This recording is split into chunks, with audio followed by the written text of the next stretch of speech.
경관의 피가 일본 소설을 원작으로 했다는 것을 굳이 말하지 않더라도 이 영화에서는 일본의 분위기가 풍깁니다.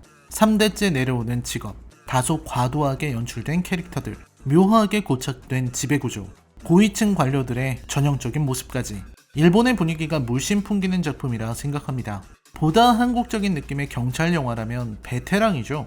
비슷한 범죄를 배경으로 하지만 그걸 바라보는 시선과 이야기를 풀어가는 방식이 전혀 다릅니다. 뭐가 더 낫고 부족하고를 말하는 게 아니라 다름을 말하는 겁니다. 한국 영화 경관의 피는 개봉과 동시에 일본의 원작에는 미치지 못한다는 평가를 받아야 했습니다. 저는 그 평가가 과연 정당한지 모르겠습니다.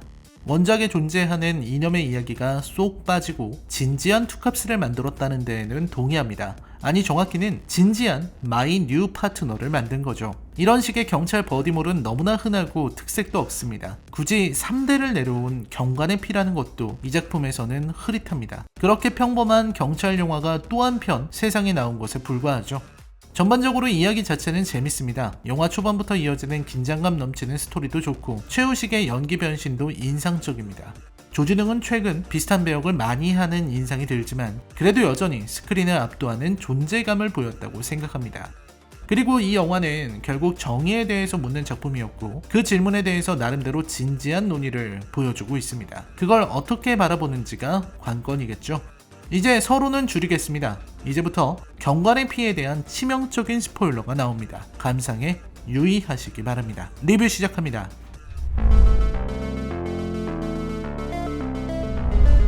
비오는 날 누군가를 쫓는 경관의 모습과 쓰러진 형사 이명주의 모습을 보여줍니다. 경관은 범인을 놓치는 것처럼 보입니다. 그리고 장면은 바뀌어서 다른 범인을 쫓는 또 다른 경찰들의 모습이 나오죠. 여기에서 용의자를 체포한 경찰은 무지막지한 폭력을 휘두르고 그 폭력으로 인해 법정에 서게 됩니다. 이때 주인공 민재는 같은 경찰의 비리를 덮어주지 않고 폭력을 휘둘렀다고 증언합니다. 민재라는 인물을 잘 보여주는 대목이죠. 같은 동료끼리 불편해지고 소문이 안 좋게 나는 한이 있더라도 정의가 아니면 행하지 않는다. 어떻게 보면 정의로운 경찰의 모습이고 다르게 보면 아직 너무 어린 거죠. 그리고 검찰 계장이 민재를 호출합니다. 계장은 민재에게 광수대 반장인 박강윤을 감시하라고 지시합니다. 왜 자신이냐는 말에 경관의 피를 언급하는 계장. 민재는 그렇게 박강윤이라는 인물을 알게 됩니다. 박강윤은 독특한 사람이죠. 경찰의 월급은 한계가 있는 게 분명한데 뻔히 보이는 유리지갑인데도 강윤에게는 한계가 없습니다. 엄청난 숫자의 고급 양복과 고급 시계가 즐비하고 차는 벤츠를 타고 척 봐도 비싸 보이는 고급 아파트에서 생활합니다. 도저히 경찰로서는 불가능한 생활이기에 주위에서 의심하는 것도 자연스럽죠. 그리고 강윤에게는 의혹이 있습니다. 유명한 범죄 집단, 마약 조직의 우두머리인 차동철과 커넥션이 있다는 의혹이죠. 그에게 돈을 받고 스폰을 받으면서 그의 라이벌이라 할 수 있는 나영빈 쪽 사람들을 모조리 잡아들인다는 겁니다. 계장은 그에게 이런 수사가 가능한 이유도 차동철이 정보를 흘려주면 박강윤이 나영빈을 소탕하는 방식으로 진행된다고 의심하는 거죠. 문제는 나영빈도 워낙 뒷배가 든든해서 체포해도 금방 풀려난다는 거고요. 이에 민재는 강윤의 부하로 들어가고 강윤은 놀랍게도 민재를 보자마자 파트너로 데리고 다닙니다. 다른 선배 형사들이 부러워할 정도로 파격적인 대우죠. 그리고 그 이유는 민재의 아버지와의 인연 때문이었고요. 영화 초반에는 아주 좋은 긴장감을 유지합니다. 민재가 박강윤을 추적하는 장면, 감시하는 장면이 다 훌륭하죠. 하나하나 증거를 찾아내고 그 증거와 사진을 맞춰보며 의심하는 장면들이 이어질 때는 이런 언더커버류 특유의 긴장이 팽팽하게 유지됩니다. 밤에 박강윤을 추적하는 장면에서는 절정에 이릅니다. 물론 호텔 카페에서 도청하는 민재는 너무 경찰 티를 풀풀 풍겨서 몰입이 깨지기도 했습니다. 민재의 유능함을 보여주려는 건 좋은데 연출이 아쉽죠. 접선하는 남자가 누구인가 하고 찾아봤더니 정말로 경찰의 윗선이었다는 반전도 좋았습니다. 민재의 입장에서는 강윤의 말이 맞는지 계장의 말이 맞는지 확신할 수 없는 거죠. 권기한이라는 인물을 만나고 공작금을 받고 이명주 경사를 죽인 범인을 찾으러 가는 과정과 그 안에서 나영빈과 마주치는 부분도 재미있었습니다. 나영빈의 캐릭터도 잘 드러내고 강윤과 민재의 활약도 두드러지기 때문입니다. 특히 민재는 설정상 격투기에 능하고 싸움을 잘하는데 최우식이 그동안 여리여리했던 이미지와는 다르게 도전적인 태도와 단번에 상대를 제압하는 실력을 선보이는 장면들도 인상적이었습니다.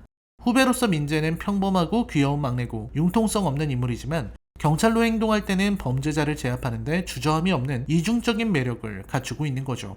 권기한과의 만남에서부터 강윤과 민재는 서로가 다르다는 걸 드러냅니다. 민재는 바로 앞에 범죄자가 있고 증거까지 있는데도 이걸 잡지 않는 강윤을 이해할 수 없습니다. 하지만 강윤은 쥐 잡는 칼과 소 잡는 칼은 따로 있다며 그 의문을 덮어버립니다. 더 큰 악을 잡기 위해 작은 악은 내버려둘 수 있다는 선택의 문제, 우선순위의 문제가 나오는 거죠. 여기에서 민재의 정의를 향한 신념은 한계가 있다는 것이 암시됩니다. 그리고 권기한에게 빌린 돈을 성실히 갚는 강윤의 모습에서 강윤에게 신뢰와 믿음이 생긴 민재는 끝까지 강윤을 의심하는 박희순 앞에서 흔들리는 표정을 드러냅니다. 최우식은 생각보다 연기력이 훨씬 뛰어나더군요. 표정 변화가 아주 좋습니다. 가끔 어색한 대사 처리를 하기도 하지만 그게 캐릭터의 미숙함을 드러내기 위한 디테일로 보이기까지 하더군요. 그리고 경정으로 돈을 벌어서 공작금을 갚는 강윤에게 차동철과의 접촉 정황은 없고 공작금이나 협찬금을 사적 편취했다는 증거도 찾아내지 못하는 민재는 결국 강윤에게 점차 마음을 엽니다. 어린 민재가 아버지의 죽음에 달려들자 그걸 막아준 사람이 강윤이기도 했습니다. 결국 민재는 아무 문제 없다고 보고를 올렸지만 민재와 강윤은 갑작스레 들이닥친 내사과의 봉변을 당하게 됩니다. 계장은 강윤의 금고를 열어보지만 금고에는 그저 계약서만 몇 장 있었을 뿐이었죠. 감찰계장은 박강윤에 대한 한결같은 반감을 드러내지만 오히려 박강윤의 도발에 감정적인 모습을 보입니다. 자기 새끼가 칼 맞고 자빠졌는데 눈앞에서 그 수신놈 걸어가게 뒀다면서요. 쓰레 같은 새끼. 그리고 광수대 경찰들이 민재를 두더지로 의심하고 강윤의 앞에서 민재는 정체가 폭로됩니다. 그때 감찰과 부딪히게 되면 자신을 따르라고 말하는 강력한 리더 강윤. 그 상황에서 둘은 정의에 대한 다른 견해를 보입니다. 그게 위법이어도 괜찮냐고 묻는 민재와 범죄 수사에는 어떤 수단을 동원해도 괜찮다는 강윤. 그 강윤의 말에 민재는 경찰의 사명을 따르겠다고 대답합니다. 결국 이 영화는 바로 그 경찰의 사명에 대한 영화죠. 다만 후반부는 무척 평범했습니다. 강윤과 민재가 쫓는 마약 이야기 자체가 한국 영화에서 워낙 다루기 좋아하는 소재이기도 하고 경찰들이 가장 많이 접하는 것이기도 합니다. 그만큼 마약 범죄가 위험하기도 하지만 너무 많이 반복되는 경향도 있죠. 투캅스 때부터 지금까지 얼마나 많은 경찰 영화가 마약 조직 소탕 작전을 벌였는지 모르겠습니다. 그리고 강윤의 뒤를 봐주고 있는 연남회가 한계를 노출하는 것도 저는 상투적인 진행이라고 봤습니다. 나영빈을 잡는 과정이라든지 마지막에 강윤이 직접 마약 거래에 뛰어드는 부분, 차동철이 너무나 허술하게 나오는 건 모두 아쉬웠다고 생각합니다. 나영빈이 삼키려고 했던 보안키를 억지로 꺼내는 장면의 묘사도 허술했고 커피에 마약을 타서 유통한다는 계획이나 거기 모인 인사들의 처리도 얼렁뚱땅 넘어갑니다. 차동철의 마약을 받고 거래 도중에 이중작전을 쓴다는 강윤의 계획 역시 이 영화가 투캅스처럼 보이는 가장 결정적인 대목이죠. 결국 이 영화는 정의에 대한 두 남자의 의견의 대립을 그린 작품입니다. 무엇이 정의인가? 정의를 행하는 사람의 손은 더러워서는 안 되는가? 하는 물음이죠. 썩어버린 범죄 현장을 파헤치는 경찰의 손이 마냥 깨끗해야만 하는가에 대한 질문이기도 합니다. 사실상 이 갈등이 이 영화의 가장 중요한 갈등임에도 불구하고 영화는 제대로 된 답을 내려고 하지 않고 탐구도 하지 않습니다. 이 갈등이 시시하게 끝나기 때문에 영화도 시시하게 마무리되는 겁니다. 결국 둘의 관계는 어정쩡해진 상태로 마약 조직만 소탕했을 뿐이죠. 영화는 이 부분에 대해서 더 고민하기를 원치 않은 것 같습니다. 경관의 피는 다른 방향을 선택해야 했습니다. 마약 조직이랑 총격전하고 액션하는 영화를 보려고 온 게 아니잖아요. 서로 다른 신념을 가진 두 경찰관이 서로에게 영향을 주고 서로의 색이 섞이는 그 조화의 과정을 보려고 관객들은 돈을 지불했다고 저는 생각합니다. 그렇기에 정의에 대한 둘의 갈등이 더 첨예해야 했다는 게 제 의견입니다. 강윤은 회색지대를 강조합니다. 흑도 백도 아닌 회색에 있어야 한다는 것. 왜 백이어서는 안 되냐면 흑의 세계로 가지 않으면 범죄자를 잡을 수 없기 때문입니다. 그렇기에 강윤은 회색 지대를 강조합니다. 경계선 위에 서 있어야만 정의를 행할 수 있다. 그리고 시민의 지지가 있다면 경찰은 언제나 정의롭다라는 말이죠. 여기는 좀 아리송합니다. 시민의 지지를 받지 못한다면 범죄자와 다를 바 없다는 걸 시인하는 거니까요. 이에 대해서 민재는 여전히 백을 선택하려는 것 같습니다. 그게 자신이 믿는 정이니까요. 그리고 이러한 둘의 갈등은 수단에서 드러납니다. 용회장을 잡아놓고 강윤은 회전 톱날로 그를 협박합니다. 너무나 위험한 상황에 민재는 자연스럽게 말리려고 덤벼듭니다. 이때 강윤은 나를 막으면 너도 죽는다 고 말하면서 민재의 눈두덩이에 깊은 흉터를 남깁니다. 아니 이건 너무 심한 거 아닌가요? 이건 원작 캐릭터와 한국 캐릭터의 차이 때문에 발생되는 일인 것 같습니다. 영화의 강윤은 원작의 가가야 히토시에 비하면 훨씬 더 경찰다운 인물이거든요. 반면에 가가야는 오야지에 가깝습니다. 강윤의 캐릭터가 어정쩡하게 소개되었기 때문에 같은 경찰에게 톱으로 상처를 입히는 장면이 너무 과하다고 느껴지는 겁니다. 물론 강윤은 그 순간 용회장을 협박하기 위한 수단으로 민재에게 상처를 입힌 거였고 잘 조절했겠지만 이건 그런 문제가 아니죠.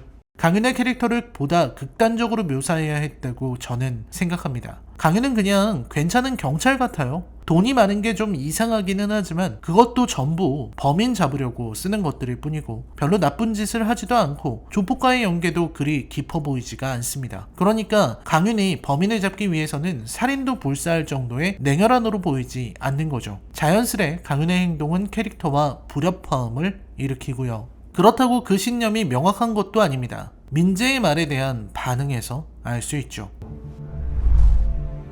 경찰은 회색지대에 선다고요? 반장님은 이미 시꺼먼 꾸정물에 빠져 있습니다.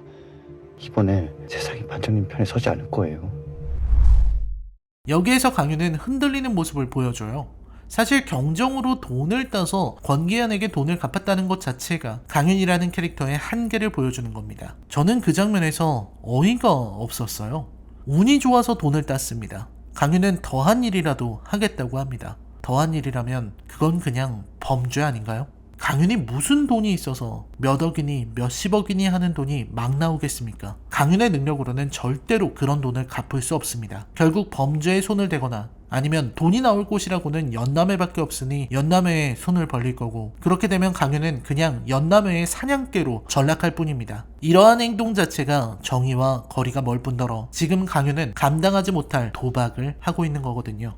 그렇다고 민재의 말에 동의하는 건 당연히 아닙니다. 방법론의 측면에서 봤을 때는 강윤의 신념이 더 설득력이 있다고 저는 생각합니다. 수단이 깨끗해서는 범인을 잡을 수 없다는 데에 동의합니다. 만약 경찰이 모든 질서를 다 지켜가며 범인을 잡는다고 생각해보세요. 누가 그런 경찰에게 잡혀주겠습니까? 범인을 잡기 위해서는 다소의 위법적인 행위도 할 수 있죠. 범인을 추적하는데 횡단보도에서 파란불 될 때까지 기다렸다가 손 들고 건너는 형사나 자전거로 추적하다 횡단보도에서 급하게 내린 후 끌고 가다가 횡단보도를 지나자마자 다시 자전거를 타는 경찰, 도로에서 제한 속도 지키느라 범인을 놓치는 경찰을 누가 믿고 신뢰하겠습니까? 물론 민재도 다 깨끗하게 하자는 건 아닐 겁니다. 선을 말하는 거겠죠. 하지만 영화는 그 부분에 대해서 말하기를 포기했고 영화는 끝났습니다. 남은 건 아무것도 없습니다. 경관의 피가 흐른다는 민재는 그냥 싸움 잘하고 용감한 일개 경찰일 뿐이고 그렇게 수상하다던 강윤은 그냥 정의로운 사람이었습니다. 영화가 끝나고 밀려오는 허탈함은 이 뒷이야기가 전혀 궁금하지 않기 때문입니다. 연기는 좋았습니다. 최우식이나 조진웅은 말할 것도 없고 저는 차동철도 좋았다고 생각합니다. 능글맞게 웃으면서도 그 안에 위험함을 숨기고 있는 인물을 잘 표현한 것 같더군요. 박명훈이 이렇게 무서워 보일 수도 있다는 게 참 놀라웠습니다. 혈통 이야기는 사라지고 브로맨스만 남은 영화 경관의 피에 대한 제 평점은 10점 만점에 5점입니다. 그럭저럭 재미있게 볼만한 영화로서 평작은 된다는 게 제 의견입니다. 다만 이 영화의 주요 갈등을 이어가서 진지하게 풀어냈더라면 아마 수작이 되었을 거라 생각하지만 원작과의 괴리를 끝내 극복하지는 못했습니다. 혈통의 문제도 흐지부지했고요. 영화에서 트렁크에 갇힌 민재가 탈출하지 못하는 장면은 좀 이상했습니다. 이상한 장면이 그것만 있는 건 아니지만 요즘 나오는 차량에는 트렁크에 탈출용 손잡이가 있다고 알고 있는데 좀 어색하지 않나요? 민재의 손과 발을 뒤로 묶었다면 모를까 그냥 넣어놨는데 탈출을 못할 수가 있는 걸까요? 차종은 소나타로 보이는데 저 시기에 소나타면 있을 것 같은데 그 부분이 궁금했습니다. 끝내 사실 확인을 못하고 리뷰를 올리게 돼 부끄럽습니다. 알고 계신다면 댓글로 알려주세요. 라이너의 컬처 쇼크 영화 리뷰는 계속됩니다. 시청해주셔서 감사합니다.